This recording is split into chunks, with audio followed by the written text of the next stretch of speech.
Cerita tentang kesombongan, tentang takabur, tentang selalu berbangga diri adalah sebuah kisah yang lebih tua dibanding penciptaan manusia.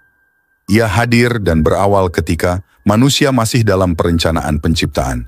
Karena hanya para malaikat makhluk yang diciptakan sebelum manusia, kesombongan sejatinya berhulu dari malaikat adalah Azazil, malaikat yang dikenal penduduk surga karena doanya mudah dikabulkan oleh Allah Subhanahu wa Ta'ala. Karena selalu dikabulkan oleh Allah Subhanahu wa Ta'ala, bahkan para malaikat pernah memintanya untuk mendoakan agar mereka tidak tertimpa laknat Allah Subhanahu wa Ta'ala.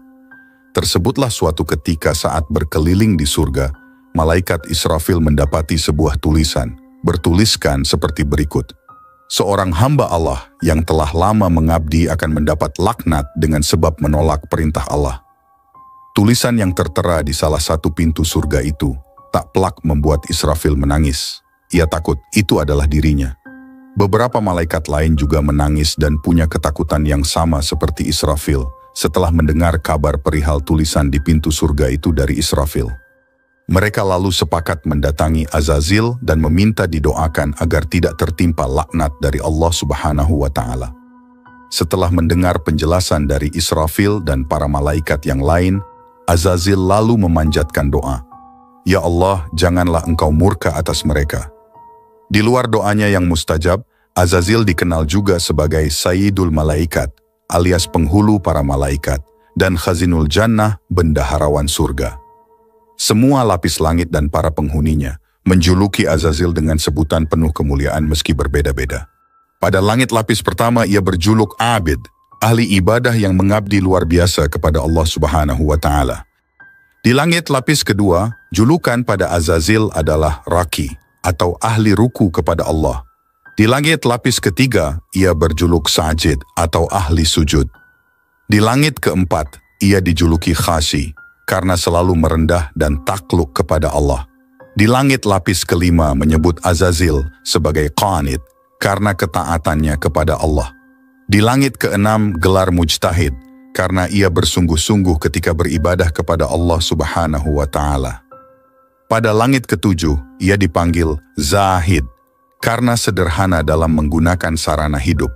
Selama 120.000 tahun, Azazil, si penghulu para malaikat, menyandang semua gelar kehormatan dan kemuliaan. Di video kali ini kita akan membahas tentang asal-usul Azazil, dari penghulu para malaikat menjadi raja iblis terlaknat, dan kisah penciptaan anjing tipu daya Azazil terhadap ular dan kuda. Ketika Allah Subhanahu wa Ta'ala hendak menciptakan Nabi Adam alaihissalam, suasana di langit sangatlah tenang namun penuh makna. Allah mempersiapkan manusia pertama yang akan menjadi khalifah di bumi. Pada saat itu, tubuh Nabi Adam alaihissalam yang terbuat dari tanah liat sudah terbentuk, namun masih tanpa ruh. Di tengah kemuliaan proses penciptaan ini, ada satu makhluk yang hati dan pikirannya diliputi kebencian dan rasa iri. Dia adalah Azazil.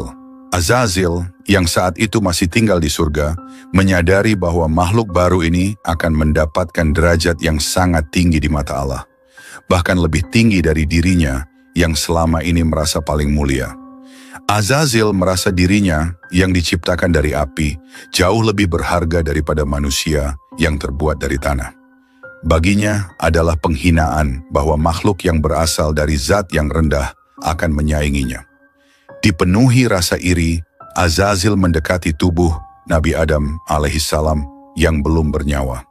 Matanya menyala penuh kebencian saat melihat tubuh manusia yang tak bergerak itu. Dia merasa seolah kemuliaannya sebagai pemimpin para malaikat dan penghuni surga akan direnggut oleh makhluk baru ini. Dalam tindakan penuh penghinaan dan kesombongan, Azazil meludah ke arah tubuh Nabi Adam alaihissalam. Ludahnya jatuh tepat di bagian perut Adam dengan harapan bahwa tindakannya itu akan merusak ciptaan Allah sebelum ruh ditiupkan ke dalam tubuhnya. Namun Allah Subhanahu wa Ta'ala yang maha mengetahui segera menyadari tindakan keji tersebut. Wahai Azazil, suara Allah menggema di seluruh langit. Bagaimana engkau berani menghina ciptaanku? Mendengar teguran Allah, Azazil terdiam. Dia tak menunjukkan penyesalan. Dalam hatinya, dendam membara. Dia tidak bisa menerima bahwa derajat manusia akan lebih tinggi dari dirinya. Sebagai hukuman atas kesombongannya, Allah Subhanahu wa Ta'ala segera mengusir Azazil dari surga. "Pergilah dari sini, kau tak pantas berada di tempat yang mulia ini," firman Allah dengan kemarahan yang meliputi seluruh surga. Sejak saat itu, Azazil tak lagi diakui sebagai makhluk yang mulia. Ia bukan lagi pemimpin para malaikat, dan kehormatannya di hadapan Allah telah hilang. Namun alih-alih merasa bersalah, Azazil hanya semakin membenci Nabi Adam alaihissalam. Dendamnya begitu mendalam sehingga ia bersumpah akan menghancurkan manusia beserta keturunannya. Dia berjanji bahwa dirinya akan selalu berusaha menggoda, menyesatkan, dan merusak setiap langkah umat manusia. Walaupun diusir dari surga, Azazil tidak berhenti merencanakan kejahatannya. Di luar gerbang surga, hatinya dipenuhi rencana busuk untuk merusak Nabi Adam sebelum ia mendapatkan ruh. Namun karena tidak diizinkan masuk kembali ke surga, Azazil mencoba mencari bantuan dari makhluk-makhluk lain yang berada di pinggir surga. Dia bertanya kepada mereka apakah ada yang mau membantunya menyusup kembali, tapi tak satu pun dari mereka yang mau menjadi alat bagi kejahatan Azazil.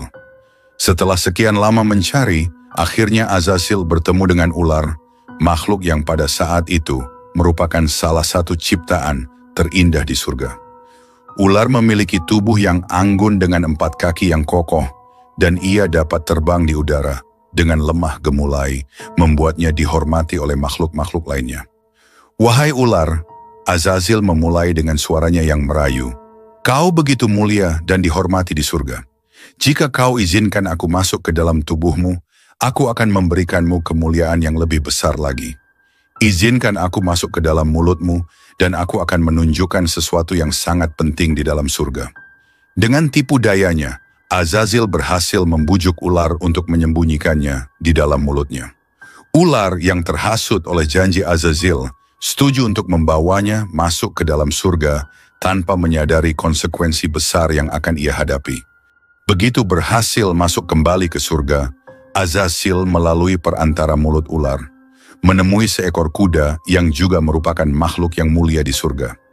Dengan licik, Azazil menabur kebencian di hati kuda, berkata, "Tahukah kau, wahai kuda, bahwa makhluk yang sedang Tuhanmu ciptakan ini, beserta seluruh keturunannya, akan menunggangi punggungmu dan keturunanmu selamanya?" Mendengar ini, kuda yang sebelumnya tenang menjadi marah besar. Pikirannya dibutakan oleh provokasi Azazil. Kuda segera bergerak menuju tubuh Nabi Adam alaihissalam yang masih berupa tanah liat, berniat untuk menginjaknya dan menghancurkan bentuknya sebelum ruh ditiupkan oleh Allah Subhanahu wa Ta'ala. Namun sekali lagi, Allah Subhanahu wa Ta'ala yang maha mengetahui dan maha melihat tidak membiarkan rencana jahat Azazil terwujud. Sebelum kuda berhasil mencapai tubuh Nabi Adam alaihissalam, Allah Subhanahu wa Ta'ala memerintahkan malaikat untuk mengambil bagian tubuh yang terkena ludah Azazil. Dari bagian itu, Allah menciptakan anjing. Anjing tersebut diciptakan untuk melindungi manusia, dan seketika ia mengusir kuda tersebut, melindungi tubuh Nabi Adam alaihissalam dari kerusakan. Dari sinilah asal usul kesetiaan anjing kepada manusia. Allah Subhanahu wa Ta'ala menciptakannya dari bagian tubuh Nabi Adam alaihissalam yang diselamatkan dari kejahatan Azazil, menjadikan anjing sebagai makhluk yang setia kepada manusia. Namun karena asal-usul penciptaannya yang berasal dari ludah Azazil, anjing juga memiliki status najis dalam syariat Islam. Meskipun demikian, anjing tetap diciptakan dengan tugas yang mulia untuk menjaga manusia dari bahaya, seperti yang telah ia lakukan sejak awal penciptaannya. Setelah mengetahui bahwa ular telah membantu Azazil masuk kembali ke surga, Allah Subhanahu wa Ta'ala pun menurunkan hukuman berat kepada ular. "Wahai ular, karena kau telah membantu musuhku, maka aku akan mencabut kehormatanmu di surga. Mulai hari ini, kau tidak lagi memiliki kaki yang kokoh. Kau tidak lagi dapat terbang di udara. Kau akan melata di atas perutmu selamanya." Sejak saat itu, ular kehilangan kakinya dan hanya bisa merayap di tanah sebagai pengingat atas pengkhianatannya. Tidak hanya itu, Allah juga membuat mulut ular berbisa sebagai tanda bahaya yang pernah ia sembunyikan di dalam tubuhnya. Azazil yang bersembunyi di dalam mulut ular juga menerima akibat dari tindakannya. Meskipun ia berhasil memprovokasi kuda dan berusaha merusak tubuh Nabi Adam alaihissalam, Allah Subhanahu wa Ta'ala menghentikan rencananya.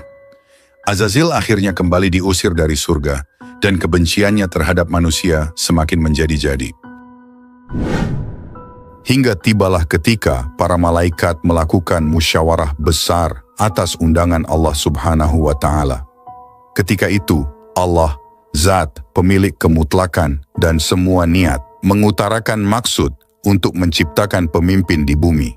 Sesungguhnya aku hendak menciptakan seorang khalifah, pemimpin di muka bumi. Begitulah firman Allah. Al-Quran Surah Al-Baqarah ayat 30. Semua malaikat hampir serentak menjawab mendengar kehendak Allah.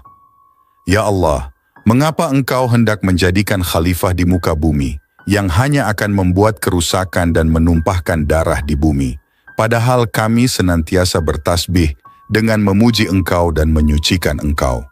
Al-Quran Surah Al-Baqarah ayat 30. Allah Subhanahu wa Ta'ala menjawab kekhawatiran para malaikat dan meyakinkan bahwa sesungguhnya aku mengetahui apa yang tidak kamu ketahui. Al-Quran Surah Al-Baqarah ayat 30. Allah Subhanahu wa Ta'ala lalu menciptakan manusia pertama yang diberi nama Adam. Kepada para malaikat, Allah Subhanahu wa Ta'ala memperagakan kelebihan dan keistimewaan Adam yang menyebabkan para malaikat mengakui kelebihan Adam atas mereka. Lalu Allah Subhanahu wa Ta'ala menyuruh semua malaikat agar bersujud kepada Adam sebagai wujud kepatuhan dan pengakuan atas kebesaran Allah Subhanahu wa Ta'ala. Seluruh malaikat pun bersujud, kecuali Azazil.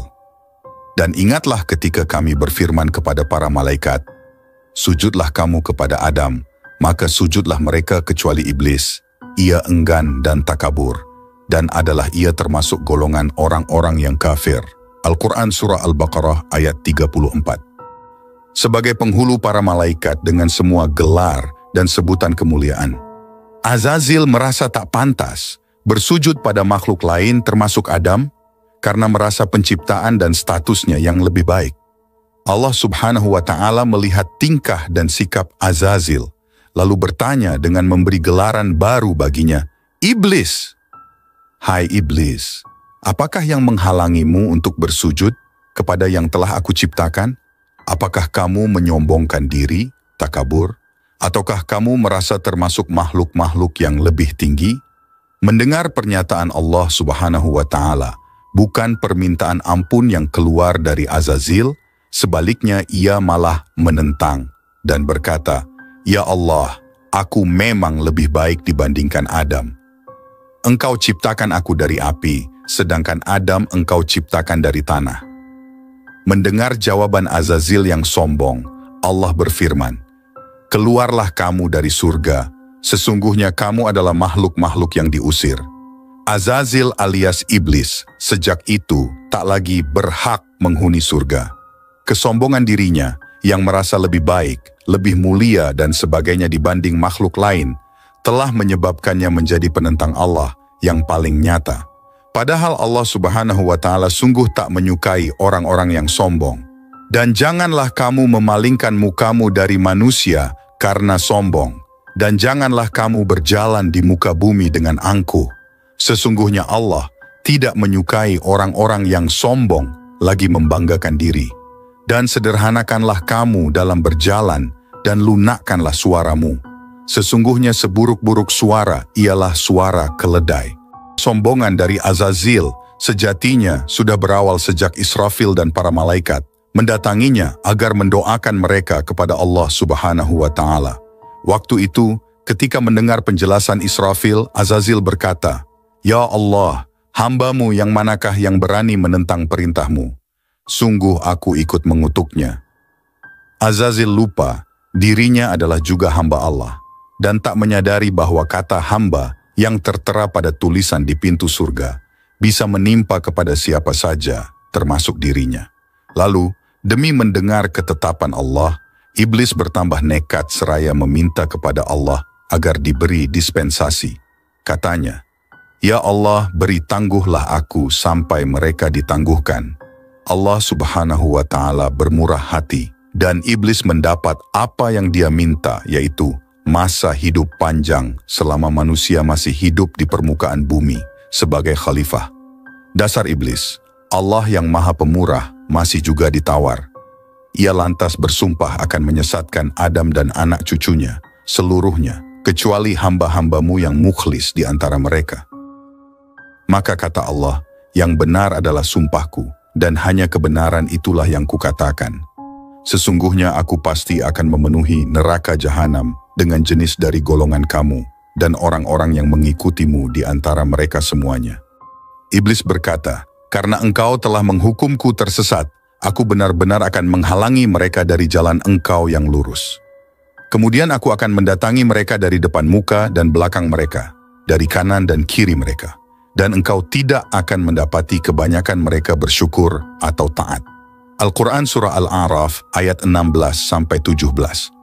Di dalam ayat ini Allah Subhanahu wa Ta'ala mengisahkan tentang iblis yang bersumpah untuk menyesatkan Bani Adam dari jalan yang lurus dengan sekuat tenaga, dengan berbagai cara, dan dari segala arah dengan berbagai taktik dan strategi. Ibnul Qayyim rahimakumullah dalam kitabnya Ighosatul Lahfan menjelaskan, jalan yang dilalui oleh insan ada 4, tidak lebih. Ia terkadang arah depan dan arah belakang. Di jalan manapun ia lalui, ia akan menjumpai setan yang mengintai. Bila menempuh jalan ketaatan, ia menjumpai setan siap menghalangi atau memperlambat laju jalannya bila ia menempuh jalur kemaksiatan. Ia akan menjumpai setan siap mendukungnya. Syahqiq pernah berkata, tiada suatu pagi pun melainkan setan telah duduk mengintaiku dari 4 penjuru dari depan dan belakangku serta dari arah kanan dan kiriku. Ia pun berkata, jangan engkau takut karena Allah Subhanahu wa Ta'ala Maha Pengampun lagi Maha Penyayang, maka aku membaca. Dan sesungguhnya aku Maha Pengampun bagi orang yang bertaubat, beramal solih, kemudian tetap di jalan yang benar. Al-Quran Surah Taha ayat 82. Ketika iblis dilaknat Allah Subhanahu wa Ta'ala, kemudian Allah Subhanahu wa Ta'ala merubah mukanya dari aslinya yang sangat indah menjadi seperti babi hutan. Allah merubah kepalanya menjadi seperti kepala unta, dadanya seperti daging yang menonjol di atas punggung, wajah yang ada di antara dada dan kepala itu seperti wajah kera. Kedua matanya terbelah pada sepanjang permukaan wajahnya. Lubang hidungnya terbuka seperti cerek, kedua bibirnya seperti bibir lembu. Taringnya keluar seperti taring babi hutan, dan janggut terdapat sebanyak 7 helai. Setelah itu, Allah mengusirnya dari surga, bahkan dari langit, dari bumi, dan ke beberapa jazirah. Dia tidak akan masuk ke bumi, melainkan dengan cara sembunyi-sembunyi. Allah telah melaknatnya hingga hari kiamat kerana dia telah ingkar dan kufur.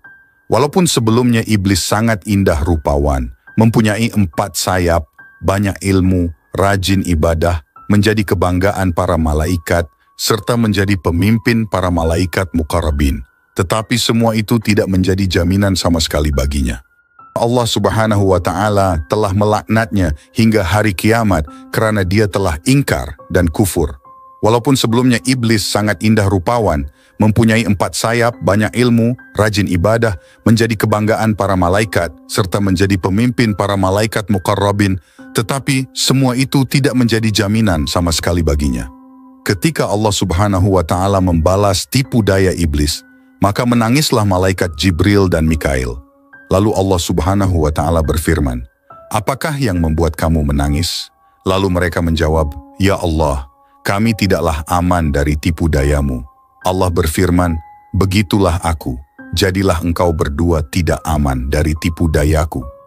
Setelah diusir, kemudian iblis berkata, ya Tuhanku, engkau telah mengusir aku dari surga disebabkan Adam, dan aku tidak bisa menguasainya, melainkan dengan penguasaanmu. Lalu Allah berfirman, engkau akan dikuasakan atas dia, yakni atas anak cucunya, kecuali para nabi, sebab para nabi adalah maksum. Iblis berkata lagi, tambahkanlah lagi untukku. Allah berfirman, tidak akan dilahirkan seorang anak bagi manusia, kecuali tentu dilahirkan untukmu 2 padanya. Nah iblis berkata lagi, tambahkanlah lagi untukku. Lalu Allah berfirman, dada-dada mereka adalah rumahmu, engkau bisa berjalan di sana sejalan dengan peredaran darah manusia. Iblis berkata lagi, "Tambahkanlah lagi untukku." Maka Allah berfirman, "Dan kerahkanlah terhadap mereka pasukan berkuda dan pasukan yang berjalan kaki." Artinya, mintalah tolong menghadapi mereka dengan pembantu-pembantumu, baik yang naik kuda maupun yang berjalan kaki. Dan berserikatlah dengan mereka pada harta, yaitu mendorong mereka mengusahakannya dan mengarahkannya ke jalan yang haram. Dan pada anak-anak, yaitu dengan menganjurkan mereka dalam membuat perantara mendapat anak dengan cara yang dilarang, seperti melakukan senggama dalam masa haid, berbuat perkara-perkara syirik mengenai anak-anak itu dengan memberi nama mereka Abdul Uzza, menyesatkan mereka dengan cara mendorong ke arah yang batil, mata pencaharian yang tercela dan perbuatan-perbuatan yang jahat. Dan gerakkanlah siapa yang kamu sanggupi di antara mereka dengan ajakanmu, dan kerahkanlah terhadap mereka pasukan berkuda dan pasukanmu yang berjalan kaki, dan berserikatlah dengan mereka pada harta dan anak-anak, dan beri janjilah mereka. Dan tidak ada yang dijanjikan oleh syaitan kepada mereka melainkan tipuan belaka. Al-Quran Surah Al-Isra ayat-ayat 64. Maksud ayat di atas ialah bahwa Allah Subhanahu wa Ta'ala memberi kesempatan kepada iblis untuk menyesatkan manusia dengan segala kemampuan yang ada padanya. Tetapi segala tipu daya syaitan itu tidak akan mampu menghadapi orang-orang yang benar-benar beriman. Iblis memulai menggoda korbannya. Saat itu, Adam tercipta seorang diri. Kemudian Allah Subhanahu wa Ta'ala menciptakan Hawa untuk menemani Nabi Adam di surga. Adam sangat bahagia dengan terciptanya Hawa, begitu pula Hawa juga gembira bertemu Adam. Mereka diberikan rumah di surga yang indah, dan juga di surga ada banyak sungai dan pohon-pohon yang tak pernah mati. Ada juga sungai yang mengalirkan madu dan susu. Selain itu, di surga terdapat mata air abadi, tidak panas, tidak pula dingin, dan sangat nikmat lagi, menyegarkan bila diminum. Adam dan Hawa diberikan karunia yang amat besar, lagi membahagiakan di surga oleh Allah Subhanahu wa Ta'ala. Mereka dibebaskan menikmati semua yang ada di surga. Mereka memakan buah-buahan yang beraneka ragam, warna, bentuk, dan aromanya. Kesemua buah-buahan tersebut memiliki rasa yang sangat nikmat. Semua nikmat yang Allah Subhanahu wa Ta'ala berikan boleh dinikmati sepuasnya. Tapi, ada satu pantangan bagi mereka di surga, tidak boleh mendekati bahkan memakan buah dari sebuah pohon di tengah surga. Pohon itu sangat indah dengan buahnya yang bergantungan. Mereka selalu melewati pohon tersebut, tapi hanya sekadar melihatnya. Seperti janjinya, iblis tak akan pernah membiarkan manusia hidup penuh kebahagiaan. Ia masih dendam dan akan terus berusaha membujuk manusia mengikuti rayuan dan hasutannya. Melihat Adam dan Hawa yang hidup bahagia di surga pun, mereka tak tinggal diam. Iblis pun mencari cara agar mereka bagaimana agar Adam dan Hawa turut lengah dan tersungkur. Beberapa kali cara pun dilakukan dan berkali-kali itu pula gagal. Tapi ada satu peristiwa yang membuat keduanya akhirnya terjungkal juga. Mereka pun menemukan agar Adam dan Hawa terperdaya oleh mereka. Mereka hendak membujuk Adam dan Hawa memakan buah dari pohon terlarang yang berada di tengah surga. Mereka pun datang menemui Adam dan Hawa.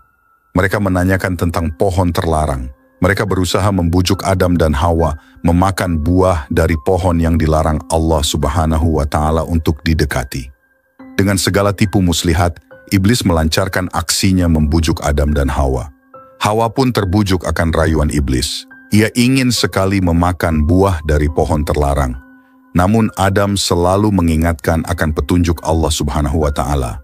Iblis malah menuntun dan mengantarkan mereka ke tempat pohon terlarang. Adam dan Hawa pun mengikutinya karena iming-iming bahwa buah pohon terlarang itu memberikan kehidupan abadi. Akhirnya mereka pun termakan rayuan iblis dan memakan buah dari pohon terlarang. Seketika hukuman dari pohon terlarang, sesuatu menakjubkan terjadi ketika Nabi Adam dan Hawa memakan buah dari pohon terlarang. Tiba-tiba semua pakaian yang mereka kenakan hilang. Mereka telanjang bulat. Aurat masing-masing pun terlihat. Mereka merasa malu, dan ketika melihat pohon ara dan pohon pisang yang berdaun lebar, mereka segera bersembunyi di baliknya. Mereka merasa menyesal, takut, dan malu atas perbuatan yang telah dilakukan. Mereka telah berbuat dosa dengan melanggar apa yang diperintahkan Allah Subhanahu wa Ta'ala. Mereka bersujud dan memohon ampunan. Mereka benar-benar menyesali perbuatannya. Tapi nasi telah menjadi bubur. Iblis sangat senang karena telah berhasil menyesatkan Adam dan Hawa. Allah Subhanahu wa Ta'ala Maha Pengampun atas segala dosa yang hambanya perbuat. Allah Subhanahu wa Ta'ala mengampuni dosa yang telah Adam dan Hawa lakukan. Namun, untuk menyucikan dosa yang telah mereka perbuat, Allah Subhanahu wa Ta'ala memerintahkan Adam dan Hawa turun ke bumi dan menjadi khalifah. Bersama dengan iblis, Adam dan Hawa pun turun ke muka bumi. Perseteruan manusia dan iblis terus berlanjut hingga kelak kiamat datang. Kisah Adam dan Hawa berkelana di bumi. Nabi Adam dan Hawa melanggar apa yang menjadi larangan Allah Subhanahu wa Ta'ala di surga, yakni makan buah dari pohon terlarang. Karenanya untuk menebus atau menyucikan diri dari dosa yang telah diperbuat, Adam dan Hawa diturunkan ke bumi. Sebagaimana mereka diciptakan oleh Allah Subhanahu wa Ta'ala untuk menjadi khalifah di muka bumi ini. Adam dan Hawa turun ke muka bumi bersama iblis juga. Adam turun di sebuah gunung, sedangkan Hawa turun di Bukit Marwah. Makkah dan iblis turun di lembah garam, Basrah dekat perairan Teluk. Jauh sebelum mereka turun ke bumi, sudah terdapat kehidupan, baik hewan-hewan maupun tumbuh-tumbuhan. Adam bersujud dan mohon ampun tiada henti sesampainya di bumi. Meskipun telah berbuat dosa, Adam dan Hawa mendapatkan ampunan Allah Subhanahu wa Ta'ala. Allah Subhanahu wa Ta'ala mengirim Adam ke muka bumi ini untuk menguji dirinya. Apakah Adam mengikuti dan menyembah Allah Subhanahu wa Ta'ala? Atau malah justru ia berpaling terhadap perintah Allah Subhanahu wa Ta'ala? Atau lebih mengikuti iblis? Adam teringat akan istrinya. Mereka turun ke bumi ini terpisah jarak yang jauh. Ia sangat ingin bertemu dengan orang yang ia cintai. Namun ia tak tahu di mana keberadaan istrinya, Hawa. Ia juga tak tahu harus melangkahkan kaki kemana untuk mencari Hawa. Meskipun begitu, ia pun berjalan menyusuri bumi ini untuk mencari keberadaan Hawa. Malaikat turun ke bumi dan mengatakan kepada Adam, Hawa ada di suatu tempat yang jauh di bumi. Ia sedang menunggumu. Ia sendirian. Ia sedang mencarimu. Jika engkau mengikuti jalan ini, maka engkau akan menemukannya. Adam pun segera berangkat mengikuti apa yang dikatakan malaikat. Ia diliputi perasaan penuh harap agar dapat bertemu istrinya lagi. Ia berangkat mencari istrinya dengan telanjang kaki tanpa alas. Ia berjalan bermil-mil jauhnya. Saat ia lapar, ia makan dari tumbuh-tumbuhan liar. Ketika hari mulai menjadi gelap, ia mencari tempat yang aman untuk beristirahat. Kala itu, hewan-hewan buas masihlah amat banyak. Adam menempuh perjalanan selama berhari-hari. Siang dan malam ia terus berusaha sekuat tenaga berjalan untuk mencari istrinya. Hingga akhirnya ia telah sampai di Mekah. Ia merasakan bahwa di tempat inilah atau di bukit inilah nantinya ia akan bertemu dengan Hawa. Di sisi lain, Hawa juga sedang menunggu kedatangan Adam. Namun, ia juga tak tinggal diam begitu saja. Ia juga berusaha untuk mencari Adam. Ia pergi ke puncak-puncak bukit, berharap melihat atau menemukan Adam. Namun, ia tak melihat keberadaan Adam. Ia mendaki terus dan terus, dari bukit satu ke bukit lainnya. Suatu hari ketika Hawa berada di suatu puncak sebuah bukit, ia melihat dengan amat jeli ke sana dan kemari. Ia melihat ada seseorang datang sedang menuju ke arahnya. Hawa tahu bahwa itu adalah Adam meskipun nampak dari kejauhan. Segera ia menuruni bukit dan berlari menuju ke arah orang tersebut. Ia merasa bahagia dan penuh harap dapat bertemu dengan Adam. Pertemuan yang diharapkan dan dinanti pun terjadi. Adam dan Hawa bertemu di suatu tempat yang teduh dari sebuah bukit. Adam dan Hawa menangis karena bahagia bisa bertemu dengan orang yang dicintai.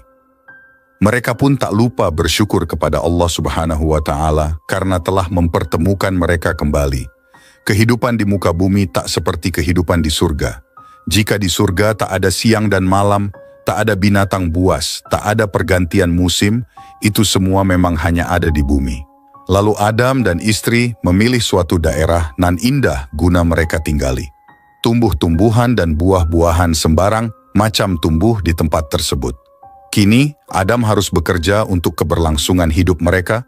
Mereka tinggal di dalam gua sebelum mereka membangun pondok kayu. Adam bekerja keras sampai dirinya merasa lelah. Adam dan Hawa juga menanam benih, memanen, menggiling, dan membuat adonan serta memanggang 2 roti untuk mereka makan.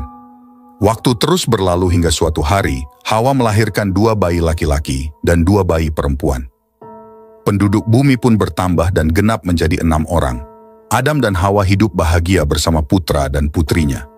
Adam dan Hawa memberi nama putranya Habil dan Qabil, sedangkan putrinya diberi nama Iklima dan Labuda. Habil dan Qabil pergi mengikuti ayahnya untuk belajar dan bekerja. Mereka belajar kepada ayahnya tentang cara membajak tanah dan menggembala ternak. Sedangkan Iklima dan Labuda membantu ibu mereka mengurus rumah. Hidup mereka bergantung pada aktivitas, kerja, dan usaha mereka.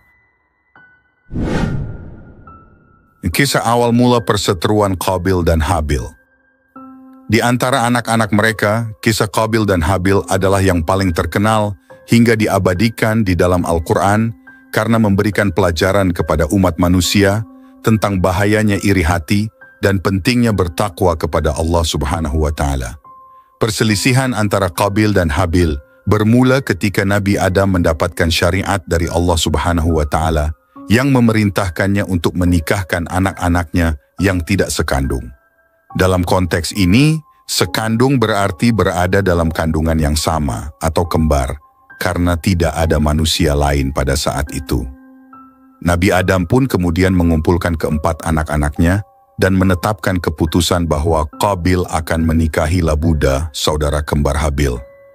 Sementara Habil akan menikahi Iklima, saudara kembar Qabil. Namun, keputusan ini ditolak keras oleh Qabil karena merasa Iklima lebih cantik dari Labuda.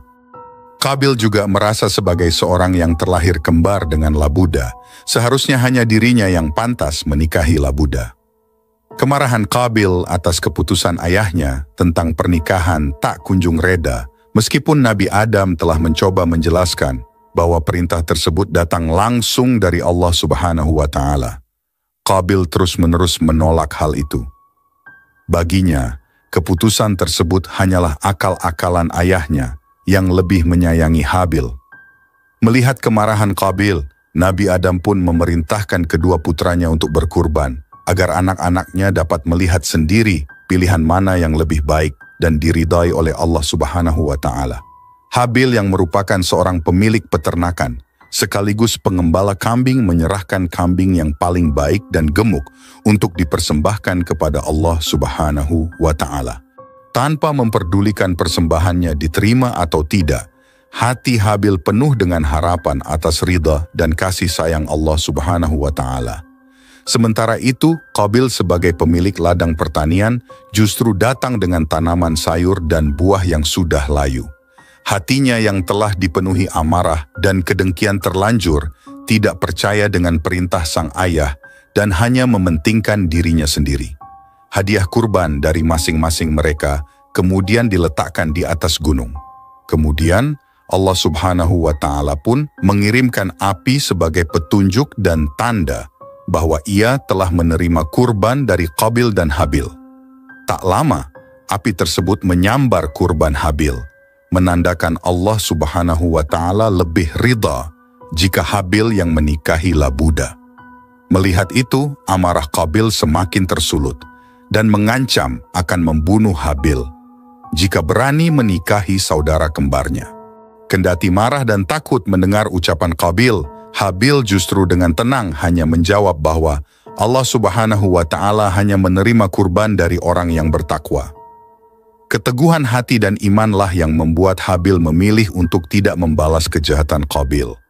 Kejadian ini pun diabadikan Al-Quran dalam surat Al-Maidah ayat 28 yang berbunyi, artinya, sesungguhnya jika engkau Qabil menggerakkan tanganmu kepadaku untuk membunuhku, aku tidak akan menggerakkan tanganku kepadamu untuk membunuhmu. Sesungguhnya aku takut kepada Allah Subhanahu wa Ta'ala, Tuhan semesta alam. Al-Quran Surah Al-Maidah ayat 28. Peristiwa pembunuhan pertama di dunia. Kisah Qabil dan Habil pun berlanjut menjadi peristiwa pembunuhan pertama di dunia. Setelah ancaman dari Qabil, Habil sempat memperingatkan Qabil tentang azab bagi orang-orang zalim. Hal ini kemudian tertera dalam surat Al-Maidah ayat 29 yang berbunyi, artinya, sesungguhnya aku ingin engkau kembali kepadanya dengan membawa dosa karena membunuhku dan dosamu sebelum itu, sehingga engkau akan termasuk penghuni neraka. Itulah balasan bagi orang-orang yang zalim.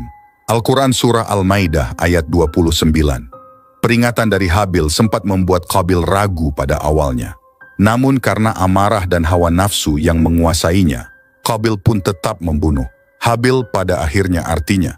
Kemudian hawa nafsunya, Qabil, mendorong dia untuk membunuh saudaranya.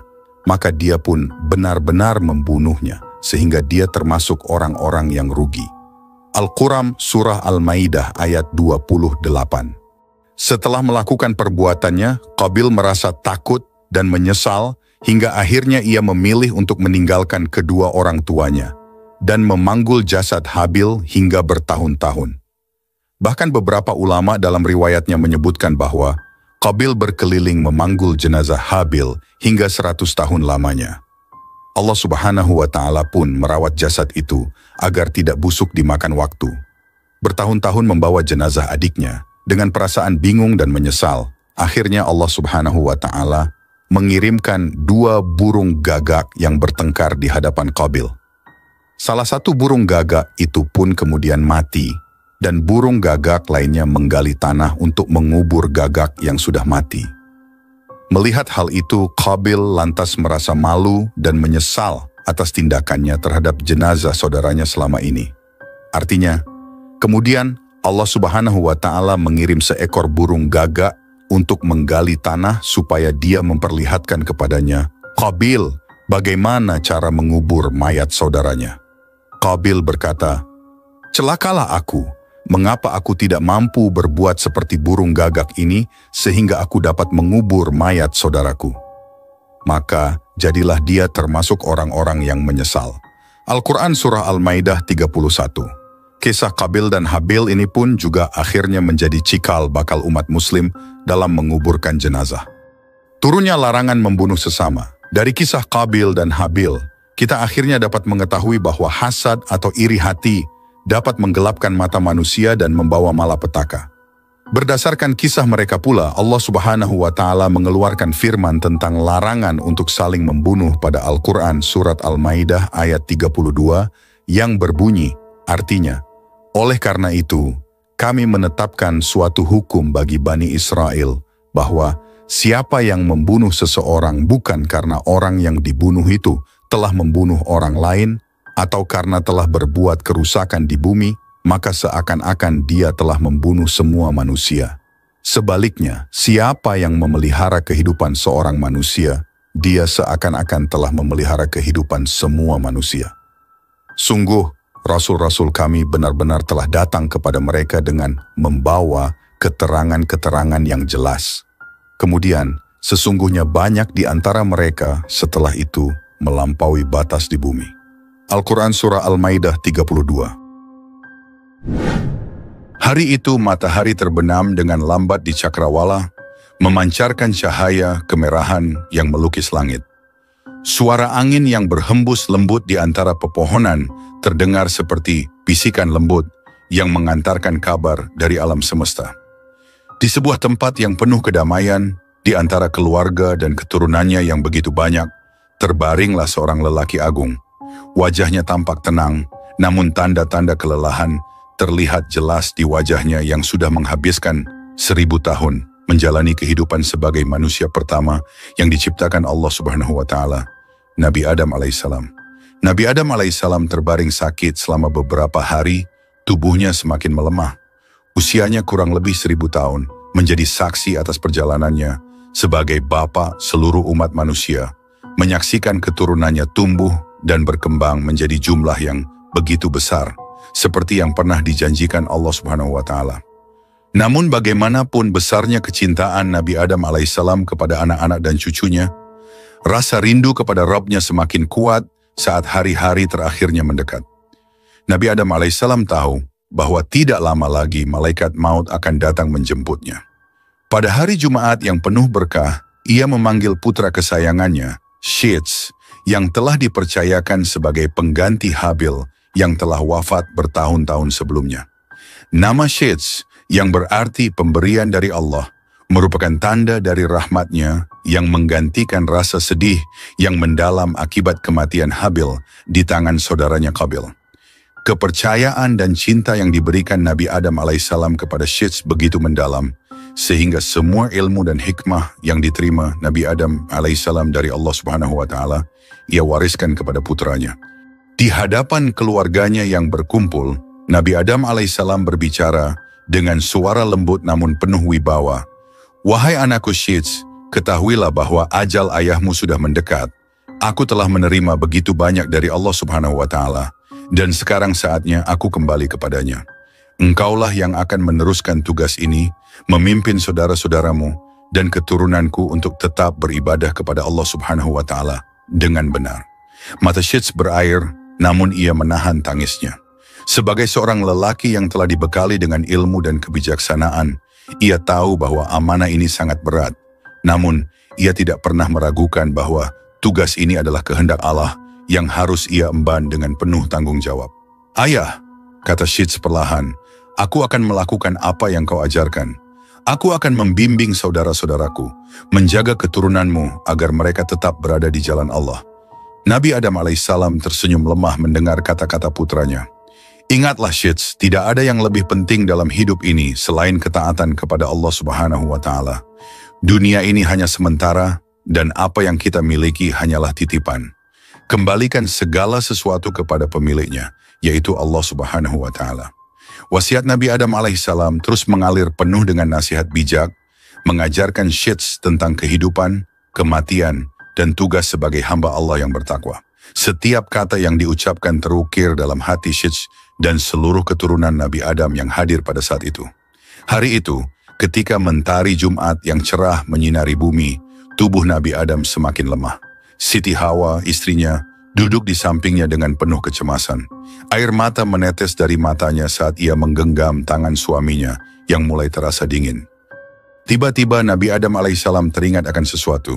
Dalam kondisi sakitnya, ia berkata kepada anak-anaknya yang berkumpul, "Wahai anak-anakku, sesungguhnya aku ingin sekali memakan buah dari surga. Pergilah kalian dan carilah buah itu untukku." Anak-anaknya segera bangkit dengan rasa kasih dan hormat yang mendalam kepada ayah mereka. Mereka tahu bahwa permintaan ini bukanlah permintaan biasa. Namun sebelum mereka melangkah lebih jauh, perjalanan mereka terhenti oleh kehadiran para malaikat yang tiba-tiba muncul di hadapan mereka. Para malaikat itu membawa kain kafan, ramuan minyak wangi untuk mayat, serta alat-alat seperti kapak dan cangkul. "Wahai anak-anak Nabi Adam alaihissalam," kata salah satu malaikat dengan suara lembut namun penuh wibawa, "Apa yang kalian cari?" Dengan hati yang masih dipenuhi harapan, salah satu anak Nabi Adam alaihissalam menjawab, "Bapak kami sedang sakit dan menginginkan buah dari surga." Para malaikat saling berpandangan sebelum berkata, "Kembalilah kalian, sesungguhnya saat ini telah tiba keputusan kematian bagi bapak kalian. Malaikat maut telah ditugaskan untuk mencabut nyawa Nabi Adam alaihissalam." Perasaan haru, cemas, dan tak percaya seketika menyelimuti hati anak-anak Nabi Adam alaihissalam. Mereka kembali dengan langkah yang berat, membawa kabar dari para malaikat kepada ibunya, Siti Hawa. Saat mendengar kabar ini, Siti Hawa menangis. Dengan penuh harap, ia berkata kepada suaminya, "Wahai Adam, mintalah penangguhan kepada Allah agar kematianmu ditunda. Aku tidak sanggup kehilanganmu." Namun Nabi Adam alaihissalam hanya tersenyum lembut. "Wahai Hawa, engkau diciptakan setelah aku dan engkau akan menyusulku. biarkan aku kembali kepada Rabbku, sebagaimana perintahnya telah datang. Sesaat kemudian, para malaikat yang ditugaskan untuk mencabut nyawa datang. Malaikat maut mendekat dan dengan lembut mengucapkan salam kepada Nabi Adam alaihissalam. Siti Hawa yang menyaksikan kedatangan para malaikat tak dapat menahan tangisnya. Namun, Nabi Adam alaihissalam tetap tenang. Ia memandang ke arah keluarganya, memberikan senyum terakhir sebelum menutup matanya. Malaikat maut pun melaksanakan tugasnya dengan penuh penghormatan. Nyawa Nabi Adam alaihissalam perlahan-lahan dicabut dari tubuhnya, sementara suasana di sekitar rumah tersebut dipenuhi dengan hening yang mendalam. Tidak ada yang mampu berkata apa-apa.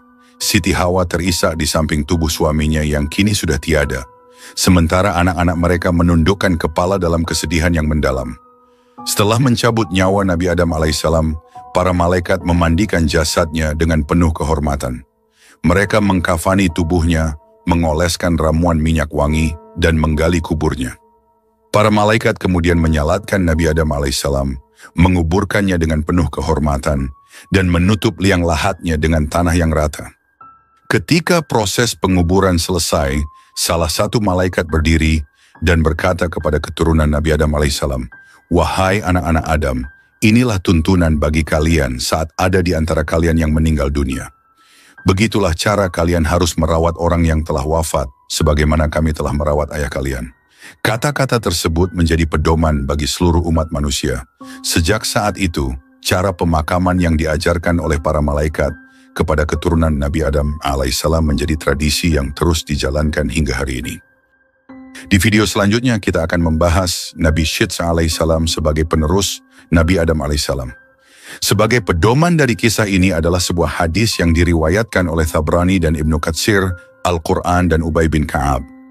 Sahabat umat muslim, sebelum kita masuk ke pembahasan selanjutnya, kami mohon agar Anda menonton video ini hingga akhir supaya tidak terjadi kesalahpahaman. Jangan lupa untuk memberikan like, subscribe, dan tinggalkan komentar jika ada yang perlu diluruskan dari pembahasan kali ini. Bismillah, mari kita mulai pembahasannya.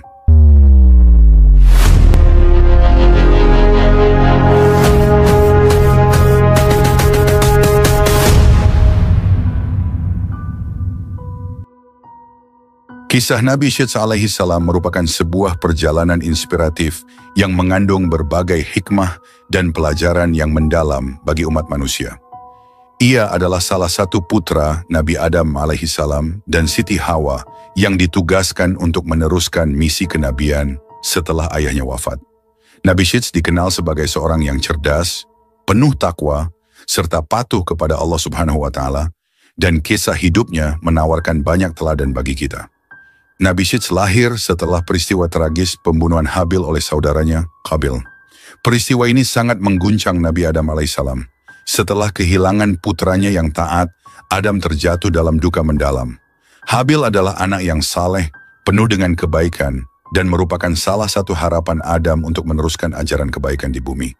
Namun takdir Allah menentukan lain, dan Habil harus meninggalkan dunia karena rasa iri dan dengki yang menguasai hati Qabil.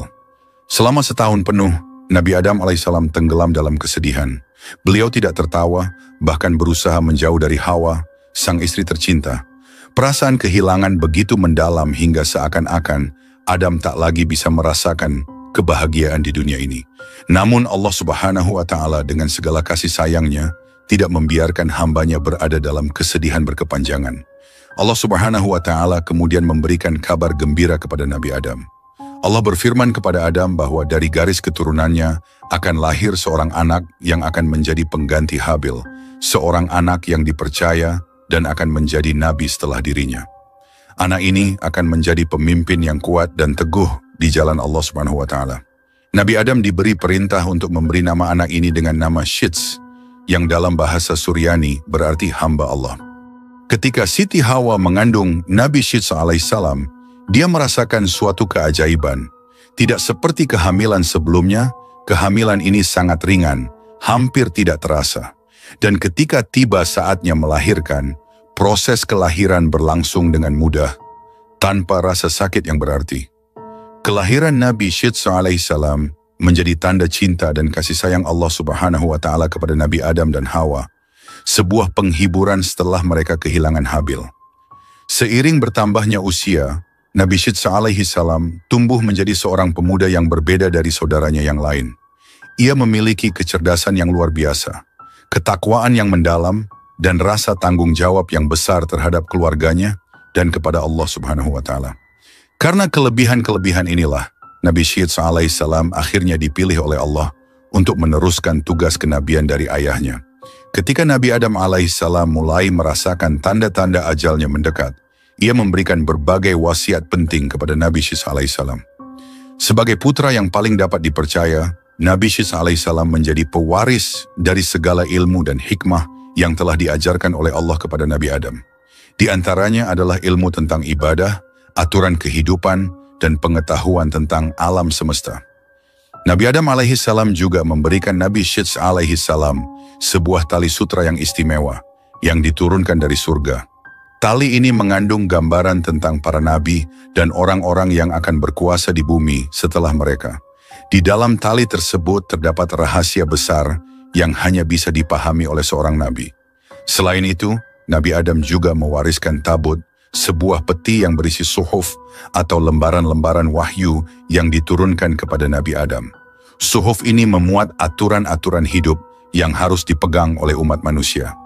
Namun, ada satu wasiat khusus yang Nabi Adam berikan kepada Nabi Syed alaihissalam, yaitu agar ia menyimpan rapat-rapat semua rahasia ini dari saudaranya yang penuh dengki, Qabil. Qabil yang telah melakukan dosa besar dengan membunuh Habil tidak boleh mengetahui bahwa Nabi Syed alaihissalam adalah penerus kenabian. Wasiat ini diucapkan oleh Adam dengan rasa cemas karena Qabil masih dipenuhi oleh rasa iri dan amarah, dan Nabi Adam alaihissalam takut jika Qabil akan mengulangi perbuatannya yang keji. Nabi Adam alaihissalam juga berpesan agar Nabi Syed alaihissalam senantiasa memerangi kejahatan yang dilakukan oleh Qabil dan keturunannya.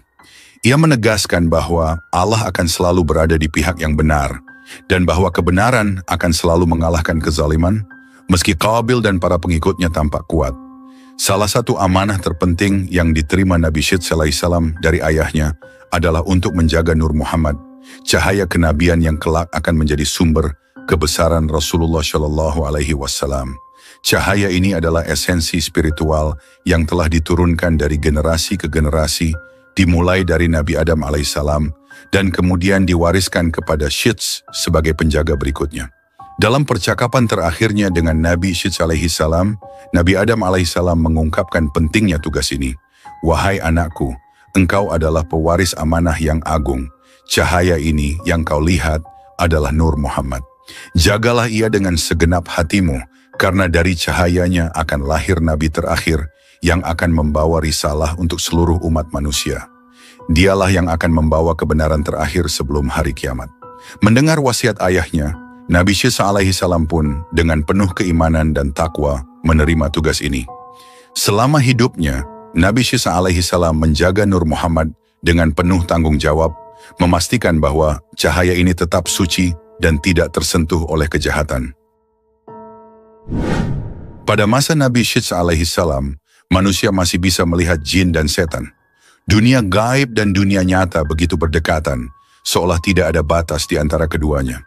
Jin seringkali berkeliaran di antara manusia, menggoda dan menakut-nakuti mereka, dan terkadang bahkan menyerang mereka secara fisik. Ketakutan akan dunia gaib begitu besar, hingga umat manusia selalu hidup dalam ketegangan. Nabi Syed alaihissalam melihat bagaimana kehadiran jin yang bebas berkeliaran mulai mengganggu kesejahteraan umat manusia. Allah Subhanahu wa Ta'ala kemudian menurunkan perintah kepadanya untuk memisahkan dunia manusia dari dunia jin, menciptakan batas antara kedua alam yang selama ini saling bersinggungan. Inilah misi yang kemudian dikenal sebagai risalah terbesar Nabi Syed alaihissalam untuk memisahkan dua dunia tersebut agar manusia dapat hidup dengan tenang dan beribadah kepada Allah Subhanahu wa Ta'ala tanpa gangguan dari jin. Nabi Syed alaihissalam mulai berdakwah dan menyampaikan risalah Allah kepada umatnya. Ia mengajarkan keimanan, ketakwaan, dan cara-cara untuk melindungi diri dari godaan jin dan setan. Selain itu, Nabi Syed alaihissalam juga melakukan perjalanan ke berbagai wilayah, termasuk pulau-pulau yang jauh, untuk memastikan bahwa risalah ini sampai kepada semua umat manusia. Dalam salah satu perjalanannya, Nabi Syeds alaihissalam tiba di sebuah pulau yang dihuni oleh suku yang sangat dipengaruhi oleh kehadiran jin. Suku tersebut telah hidup dalam ketakutan selama berabad-abad karena jin seringkali muncul dan menguasai kehidupan mereka. Mereka meminta tolong kepada Nabi Syeds alaihissalam untuk menyelamatkan mereka dari cengkraman jin. Dengan kekuatan yang diberikan oleh Allah Subhanahu wa Ta'ala, Nabi Syeds alaihissalam berdoa dan memohon kepadanya agar batas antara dunia manusia dan jin segera ditegakkan. Dalam sekejap, doa Nabi Syeds alaihissalam dikabulkan. Allah Subhanahu wa Ta'ala menciptakan tabir tak terlihat yang memisahkan dunia manusia dan jin, membuat mereka tidak lagi dapat saling melihat dan berinteraksi dengan mudah seperti sebelumnya. Sejak saat itu, manusia tidak lagi bisa melihat jin, dan jin pun tidak lagi dapat mengganggu kehidupan manusia seperti dulu. Di tengah perjuangan Nabi Syeds alaihissalam menyebarkan risalahnya, ada satu ancaman yang terus mengintai Qabil. Qabil yang telah membunuh saudaranya Habil karena rasa iri dan dengki, masih hidup dan menyimpan dendam kepada keluarga Nabi Adam alaihissalam, terutama kepada Nabi Syeds alaihissalam. Qabil yang semakin tenggelam dalam dosa dan kemarahan, terus melakukan berbagai tindakan kejahatan dan kekufuran. Nabi Adam alaihissalam sebelum wafat telah berpesan kepada Nabi Syeds alaihissalam untuk waspada terhadap Qabil dan memerintahkan untuk memeranginya jika diperlukan. Wahai anakku, kata Nabi Adam alaihissalam kepada Nabi Syeds alaihissalam, Qabil telah menjadi musuh bagi kebenaran. Allah Subhanahu wa Ta'ala telah menjadikanmu sebagai pemimpin umat manusia setelahku, dan engkau harus melindungi mereka dari kejahatan Qabil dan pengikutnya.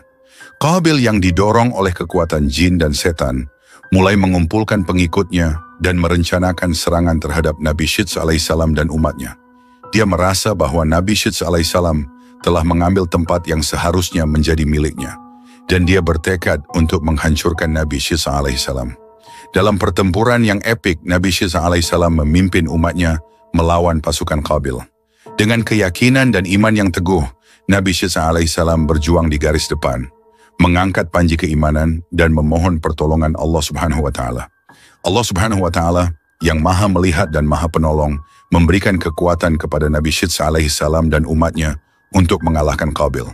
Dalam peperangan yang berlangsung, Qabil dan pasukannya kalah telak. Nabi Syeds alaihissalam dengan pertolongan Allah Subhanahu wa Ta'ala berhasil menawan Qabil. Qabil dibelenggu dan dihukum di sebuah tempat yang sangat panas hingga ia meninggal dunia. Dengan berakhirnya hidup Qabil, berakhirlah salah satu babak gelap dalam sejarah manusia. Namun peperangan ini juga menjadi pengingat bahwa kejahatan seberapapun kuatnya pada akhirnya akan kalah di hadapan kebenaran.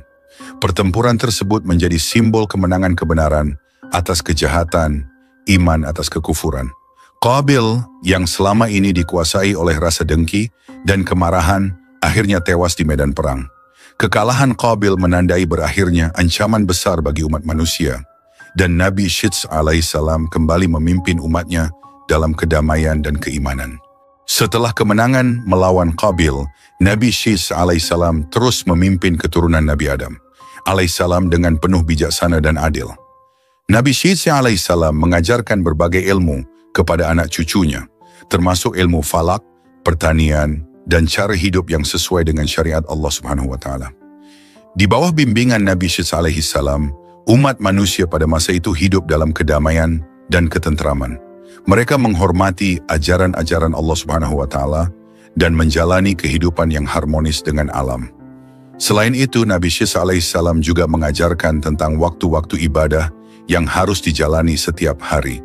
Ia menjelaskan pentingnya menjaga hubungan dengan Allah Subhanahu wa Ta'ala melalui ibadah, dan bahwa semua makhluk hidup di bumi ini diciptakan untuk beribadah kepadanya. Sebagaimana ayahnya, Nabi Syeds alaihissalam pun mengetahui bahwa masanya di dunia tidak akan berlangsung selamanya. Ketika usianya mulai lanjut, Nabi Syeds alaihissalam mulai mempersiapkan generasi berikutnya untuk meneruskan tugas kenabian. Seperti halnya Nabi Adam alaihissalam yang memberikan wasiat kepada Nabi Syeds alaihissalam, kini giliran Nabi Syeds alaihissalam yang memberikan wasiat kepada keturunannya. Nabi Syeds alaihissalam mengumpulkan anak-anaknya dan menyampaikan pesan-pesan penting yang telah diajarkan oleh Allah Subhanahu wa Ta'ala dan ayahnya. Wasiat ini termasuk bagaimana cara menjaga ketakwaan, menjalankan ibadah dengan benar, serta menjaga persatuan dan kedamaian di antara umat manusia. Nabi Syed alaihi salam menekankan bahwa menjaga ketakwaan adalah kunci untuk mendapatkan rahmat Allah Subhanahu wa Ta'ala, dan bahwa hanya dengan keimanan dan ketaatan, umat manusia akan selamat dari kehancuran dunia. Nabi Syed alaihissalam juga berpesan agar mereka senantiasa berhati-hati terhadap bisikan setan dan tidak terjerumus dalam dosa seperti yang dilakukan oleh Qabil. Ia mengingatkan bahwa setan selalu berusaha untuk menyesatkan manusia dari jalan kebenaran, dan hanya dengan iman yang kuat manusia bisa menghindari godaannya. Nabi Syed alaihissalam menjalani kehidupannya dengan penuh ketakwaan dan pengabdian kepada Allah Subhanahu wa Ta'ala hingga akhir hayatnya. Setelah memimpin umat manusia dalam kebenaran dan kedamaian selama bertahun-tahun, Nabi Syed alaihissalam akhirnya dipanggil kembali oleh Allah Subhanahu wa Ta'ala. Nabi Syed alaihissalam meninggal dengan tenang, dikelilingi oleh keluarganya yang penuh kasih dan hormat. Anak-anaknya menjalankan wasiat terakhir Nabi Syed alaihissalam dengan penuh penghormatan, dan mereka terus menyebarkan ajaran yang diajarkan oleh Nabi Syed alaihissalam, menjaga tali kenabian yang suci. Setelah Nabi Syed alaihissalam wafat, estafet kenabian diteruskan kepada keturunannya, dan ajaran-ajaran yang dibawa oleh Nabi Syed alaihissalam terus menjadi pedoman bagi umat manusia hingga datangnya nabi-nabi berikutnya. Penerus Nabi Syed alaihissalam. Kisah Nabi Idris adalah salah satu kisah yang syarat akan hikmah, pelajaran, serta inspirasi mendalam tentang keteguhan iman, ketekunan dalam mencari ilmu, dan dedikasi dalam beribadah kepada Allah Subhanahu wa Ta'ala. Nabi Idris alaihissalam yang merupakan keturunan ke-6 dari Nabi Adam alaihissalam dan penerus langsung dari Nabi Syed alaihissalam hidup pada zaman yang sangat awal dalam sejarah manusia. Meski begitu, kehidupannya penuh dengan kebijaksanaan, keimanan, dan penemuan-penemuan penting yang membawa manfaat besar bagi umat manusia. Sejak masa kanak-kanaknya, tanda-tanda kenabian sudah terlihat pada diri Nabi Idris alaihissalam. Ketajaman intelektual, keteguhan dalam keimanan, dan kebijaksanaan yang luar biasa menjadikannya sosok yang disegani dan dicintai oleh umatnya. Namun di balik itu semua, perjalanan hidup Nabi Idris alaihissalam tidaklah mudah. Dia menghadapi berbagai tantangan, melawan kebatilan dan berdakwah di tengah masyarakat yang kerap kali lupa akan kebesaran Allah Subhanahu wa Ta'ala. Kisah hidupnya menjadi inspirasi bagi generasi-generasi setelahnya sebagai simbol ketekunan, kesabaran, dan cinta akan ilmu. Kisah Nabi Idris alaihissalam dimulai dengan kelahirannya di wilayah Babilonia, sebuah tempat yang dikenal sebagai pusat peradaban awal manusia. Nabi Idris alaihissalam lahir dalam keturunan mulia sebagai cucu dari Nabi Syed alaihissalam yang telah mewarisi cahaya kenabian dari Nabi Adam alaihissalam. Ketika Nabi Idris alaihissalam lahir, umat manusia sudah mulai tumbuh dan berkembang di berbagai tempat. Namun di tengah perkembangan itu, ada ancaman besar yang mengintai keturunan Qabil yang semakin lama semakin menjauh dari ajaran kebenaran dan tenggelam dalam dosa. Sejak kecil Nabi Idris alaihissalam menunjukkan tanda-tanda kecerdasan yang luar biasa. Ia tidak hanya pandai dalam ilmu duniawi, tetapi juga memiliki kedalaman spiritual yang membuatnya menjadi pribadi yang sangat disegani. Nabi Idris alaihissalam memiliki kecenderungan kuat untuk selalu ingin belajar. Ia banyak bertanya kepada para orang tua, terutama kepada para pewaris ajaran Nabi Adam alaihissalam dan Nabi Syed alaihissalam. Dalam setiap pembicaraan, ia selalu mencari makna yang lebih dalam dari sekadar pengetahuan permukaan. Ia berusaha memahami hakikat dari setiap fenomena yang dilihatnya. Saat remaja, Nabi Idris alaihissalam mulai menonjol di antara teman-teman sebayanya. Ia tidak seperti anak-anak lain yang hanya sibuk bermain atau bekerja. Idris memiliki rasa ingin tahu yang sangat besar terhadap alam semesta dan berbagai ilmu pengetahuan. Ia senantiasa mencari kebijaksanaan dari langit dan bumi. Dalam kesehariannya, ia sering menghabiskan waktu sendirian, merenung, memikirkan keagungan ciptaan Allah Subhanahu wa Ta'ala, serta beribadah dengan penuh ketekunan. Ketika Nabi Idris alaihissalam beranjak dewasa, Allah Subhanahu wa Ta'ala memberikan kepadanya karunia kenabian, Nabi Idris alaihissalam diangkat menjadi nabi ketiga setelah Nabi Adam dan Nabi Syidsa alaihissalam. Salah satu momen penting dalam hidupnya adalah ketika Allah menurunkan 30 lembaran syahifah, lembaran wahyu kepada Nabi Idris alaihissalam yang berisi petunjuk dan perintah-perintahnya. Dalam lembaran-lembaran tersebut, Allah Subhanahu wa Ta'ala menyampaikan hukum-hukum tentang cara hidup yang benar, cara beribadah, dan hukum-hukum yang mengatur hubungan antar manusia, serta peringatan keras kepada keturunan Qabil yang durhaka. Tugas berat Nabi Idris alaihissalam adalah menyampaikan wahyu ini kepada umatnya, mengingatkan mereka akan kebesaran Allah Subhanahu wa Ta'ala, dan mengajak mereka kembali ke jalan yang benar. Di tengah masyarakat yang mulai jauh dari agama, Nabi Idris alaihissalam berdiri teguh sebagai seorang pemimpin yang bijaksana. Dengan penuh kesabaran, ia menyampaikan ajarannya kepada umatnya. Meski banyak yang menolak, Nabi Idris alaihissalam tidak pernah putus asa. Ia terus berdakwah dengan kelembutan dan kebijaksanaan, berharap agar umatnya kembali kepada Allah Subhanahu wa Ta'ala. Di masa itu kejahatan dan ketidakadilan mulai merajalela, terutama di kalangan keturunan Qabil. Mereka tidak hanya melupakan ajaran kebenaran, tetapi juga mulai menyebarkan kemungkaran dan menyakiti sesama. Dalam situasi ini, Nabi Idris alaihissalam tidak tinggal diam. Ia mengambil tindakan tegas terhadap segala bentuk kezaliman, memerangi kemungkaran, dan menegakkan keadilan di tengah umatnya. Salah satu anugerah besar yang Allah berikan kepada Nabi Idris alaihissalam adalah kemampuan membaca dan menulis. Ia adalah nabi pertama yang menguasai ilmu baca tulis, sebuah kemampuan yang pada masanya sangat jarang dimiliki manusia. Dengan kemampuan ini, Nabi Idris alaihissalam tidak hanya menyampaikan wahyu Allah secara lisan, tetapi juga menuliskannya dalam bentuk lembaran-lembaran yang dapat diwariskan kepada generasi berikutnya. Melalui kemampuannya dalam baca tulis, Nabi Idris alaihissalam juga mencatat berbagai ilmu pengetahuan yang ia dapatkan dari Allah Subhanahu wa Ta'ala. Ia mengembangkan ilmu-ilmu duniawi seperti astronomi, matematika, dan berbagai pengetahuan tentang alam semesta. Nabi Idris alaihissalam menyadari bahwa ilmu adalah cahaya yang akan menerangi kehidupan manusia. Oleh karena itu, ia tidak hanya mengajarkan umatnya tentang pentingnya ibadah dan keimanan kepada Allah Subhanahu wa Ta'ala, tetapi juga mengajarkan mereka untuk mencari ilmu dan mengembangkan kemampuan berpikir. Dalam ajarannya, Nabi Idris alaihissalam seringkali menekankan pentingnya keseimbangan antara ilmu duniawi dan ilmu akhirat. Ia mengajarkan bahwa ilmu pengetahuan harus digunakan untuk mendekatkan diri kepada Allah Subhanahu wa Ta'ala, bukan semata-mata untuk memenuhi keinginan duniawi. Ia juga mengingatkan umatnya bahwa setiap ilmu yang dipelajari harus disertai dengan keimanan dan ketakwaan. Seperti para nabi lainnya, Nabi Idris alaihissalam juga menghadapi banyak tantangan dalam menyampaikan dakwahnya. Meski banyak yang mengikuti ajarannya, tidak sedikit pula yang menolak. Terutama di kalangan keturunan Qabil, banyak yang membenci Nabi Idris alaihissalam karena ajaran-ajarannya bertentangan dengan gaya hidup mereka yang penuh dosa dan kemungkaran.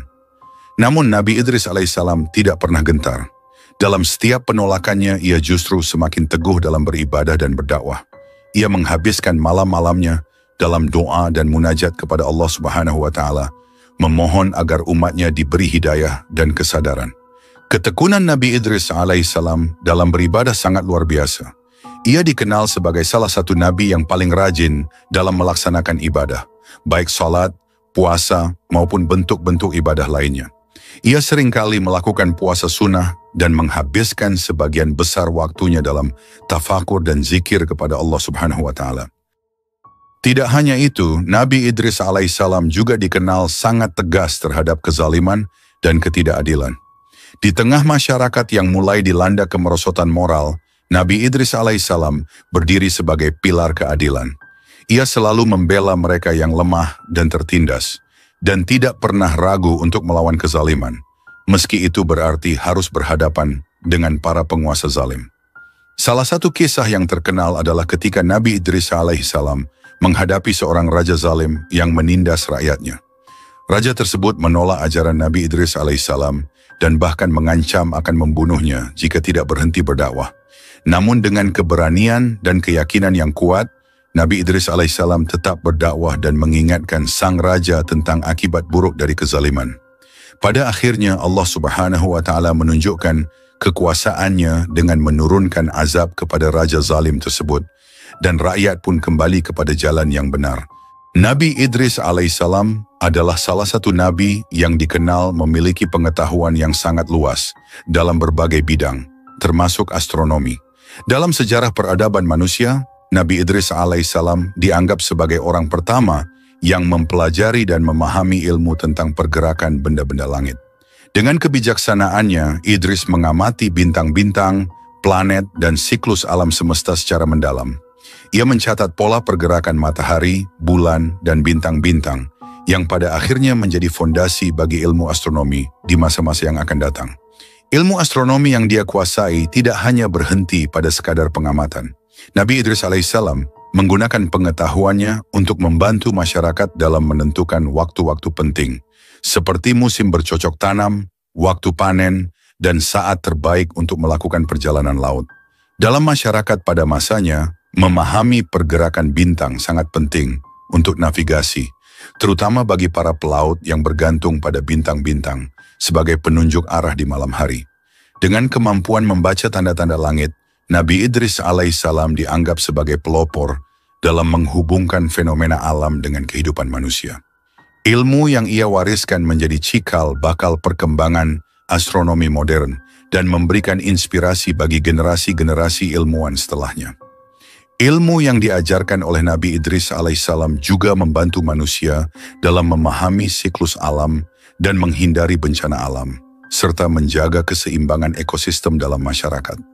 Salah satu bagian paling luar biasa dari kisah hidup Nabi Idris alaihissalam adalah ketika ia mendapatkan izin dari Allah Subhanahu wa Ta'ala untuk merasakan sakaratul maut dan melihat langsung keadaan surga dan neraka. Nabi Idris alaihissalam dengan rasa penasaran yang mendalam terhadap takdir manusia setelah mati, meminta malaikat Israel untuk mencabut nyawanya sementara agar ia bisa merasakan proses kematian. Allah mengabulkan permintaan ini dan Nabi Idris alaihissalam merasakan betapa menyakitkannya sakaratul maut, memberikan pemahaman yang mendalam tentang keagungan Allah dan akhir kehidupan manusia. Setelah itu Nabi Idris alaihissalam dibangkitkan kembali oleh izin Allah Subhanahu wa Ta'ala. Ia kemudian meminta untuk melihat surga dan neraka agar bisa memberikan gambaran nyata kepada umatnya tentang kehidupan setelah kematian. Malaikat Israel membawa Nabi Idris alaihissalam melihat neraka, di mana ia menyaksikan siksaan yang mengerikan dan api yang berkobar. Di sana, Nabi Idris alaihissalam melihat para pendosa yang menyesali perbuatan mereka dan merasakan penderitaan akibat dosa-dosa yang telah mereka lakukan di dunia. Setelah itu Nabi Idris alaihissalam diajak ke surga. Ia menyaksikan keindahan yang luar biasa, ketenangan, dan kedamaian yang diberikan kepada mereka yang taat kepada Allah Subhanahu wa Ta'ala. Surga digambarkan sebagai tempat yang penuh dengan nikmat, kebahagiaan, dan ketentraman. Pengalaman ini meneguhkan Nabi Idris alaihissalam dalam tugas kenabiannya untuk mengajak umatnya kepada kebaikan dan menghindarkan mereka dari azab neraka. Nabi Idris alaihissalam juga dikenal sebagai nabi yang pertama kali memperkenalkan tulisan sebagai alat komunikasi.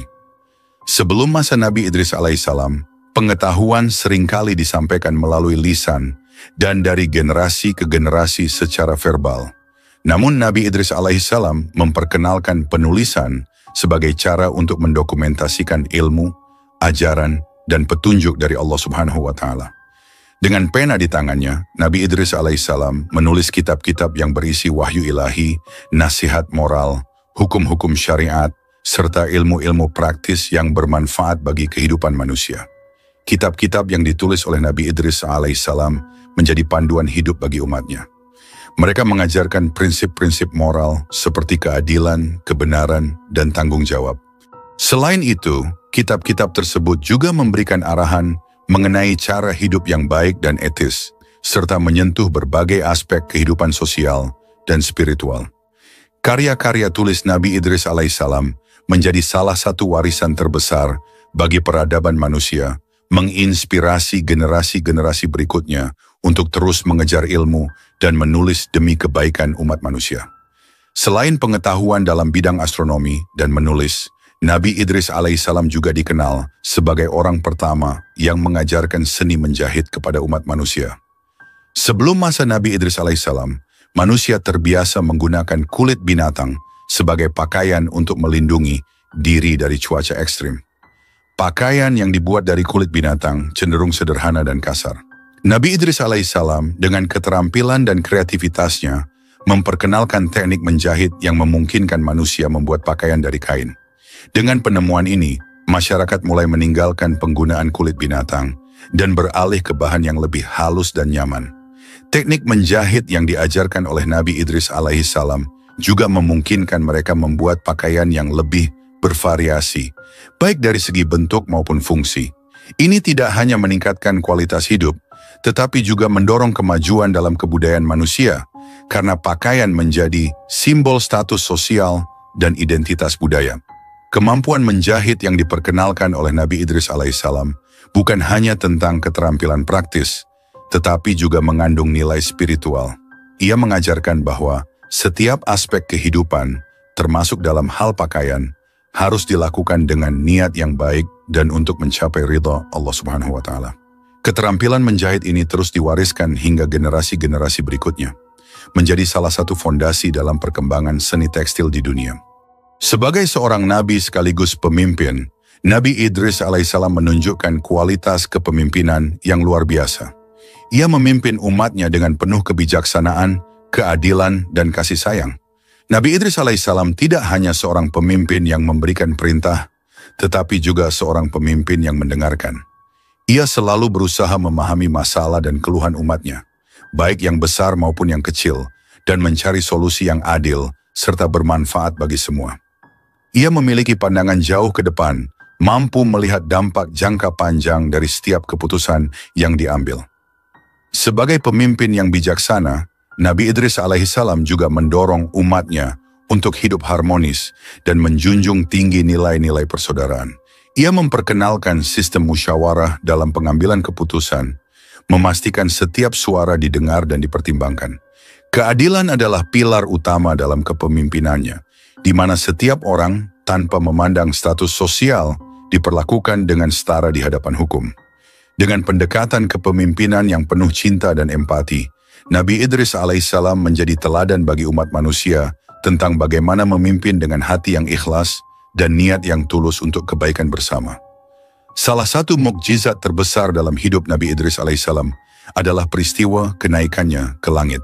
Dalam Al-Quran, Allah berfirman, "Dan kami telah mengangkatnya ke tempat yang tinggi." Al-Quran Surah Maryam ayat 57. Tafsir menyebutkan bahwa Allah Subhanahu wa Ta'ala mengangkat Nabi Idris alaihissalam ke langit sebagai bentuk penghargaan atas kesalehannya, keimanannya, dan dedikasinya dalam menyebarkan ajaran tauhid kepada umatnya.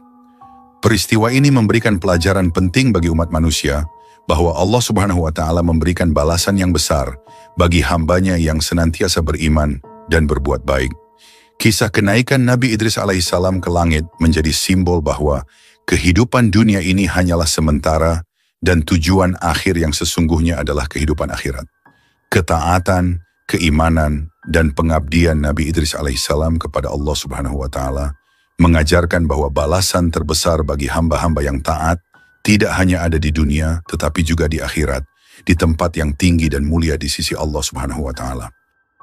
Sejak usia muda, Nabi Idris alaihissalam menunjukkan kecenderungan yang kuat untuk mendekatkan diri kepada Allah Subhanahu wa Ta'ala. Ia senantiasa beribadah dan memohon petunjuk dari Allah dalam setiap langkah hidupnya. Keimanan dan ketakwaannya yang mendalam menjadi salah satu ciri utama dirinya sebagai seorang nabi. Dalam setiap aktivitasnya, baik saat mengajarkan ilmu atau memimpin masyarakat, Nabi Idris alaihissalam selalu mengutamakan ibadah dan hubungan yang kuat dengan Allah Subhanahu wa Ta'ala. Nabi Idris alaihissalam dikenal karena keseriusannya dalam berdoa, bermunajat, dan berzikir. Di tengah kesibukannya, memimpin dan mengajar, ia selalu menyempatkan diri untuk beribadah secara khusyuk, mengingat Allah Subhanahu wa Ta'ala dalam setiap keadaan. Hal ini menjadi contoh nyata bagi umatnya, bahwa apapun tugas dan tanggung jawab yang kita emban, hubungan dengan Sang Pencipta harus selalu menjadi prioritas utama. Nabi Idris alaihissalam mengajarkan bahwa hanya dengan keimanan dan ketakwaan yang kuat, seseorang dapat menjalani hidup dengan tenang, bahkan di tengah kesulitan dan cobaan. Nabi Idris alaihissalam adalah contoh nyata dari seorang hamba yang taat kepada Allah Subhanahu wa Ta'ala dalam setiap aspek kehidupannya. Ia tidak hanya mengajarkan tauhid melalui kata-kata, tetapi juga melalui perbuatan sehari-hari. Nabi Idris alaihissalam menjalani hidupnya dengan penuh keikhlasan, menjadikan ketaatan kepada Allah Subhanahu wa Ta'ala sebagai landasan utama dalam setiap tindakan. Segala sesuatu yang dilakukannya, baik dalam ibadah maupun aktivitas duniawi, selalu didasari oleh niat untuk mencari ridha Allah Subhanahu wa Ta'ala. Salah satu contoh ketaatan Nabi Idris alaihissalam adalah ketekunannya dalam berdoa. Doa Nabi Idris alaihissalam tidak pernah putus, bahkan dalam kondisi paling sulit sekalipun. Ia selalu memohon petunjuk dan pertolongan Allah Subhanahu wa Ta'ala, menyadari bahwa tanpa bantuannya, manusia tidak akan mampu menjalani kehidupan dengan baik. Kesalehan Nabi Idris alaihissalam menjadi inspirasi bagi umatnya untuk selalu berserah diri kepada Allah Subhanahu wa Ta'ala dan menjalani hidup dengan penuh keimanan. Dengan berbagai ilmu yang dikuasainya, Nabi Idris alaihissalam berhasil membangun peradaban yang maju di masanya. Ia mengajarkan masyarakat cara bertani yang lebih efektif, memperkenalkan sistem irigasi untuk mengairi ladang, dan mengenalkan teknik-teknik konstruksi yang memungkinkan mereka membangun permukiman yang lebih baik. Nabi Idris alaihissalam tidak hanya fokus pada pembangunan fisik, tetapi juga pada pembangunan moral dan spiritual. Ia mendorong masyarakatnya untuk hidup dalam perdamaian dan saling tolong-menolong, mengajarkan nilai-nilai keadilan, kejujuran, dan persaudaraan. Melalui kepemimpinannya, Nabi Idris alaihissalam menciptakan masyarakat yang tidak hanya maju secara materi, tetapi juga kuat secara spiritual. Pembangunan ini tidak hanya berfokus pada kehidupan dunia, tetapi juga mengarahkan umatnya untuk selalu mempersiapkan diri bagi kehidupan akhirat. Nabi Idris alaihissalam senantiasa mengingatkan umatnya tentang pentingnya mempersiapkan diri untuk kehidupan setelah mati. Ia menjelaskan bahwa kehidupan di dunia hanyalah sementara, dan setiap perbuatan yang dilakukan di dunia akan memiliki konsekuensi di akhirat.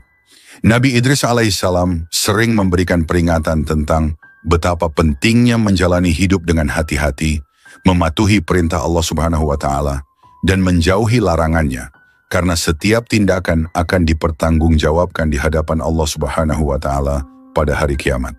Peringatan Nabi Idris alaihissalam tentang akhirat mengajarkan umat manusia untuk selalu introspeksi dan memperbaiki diri.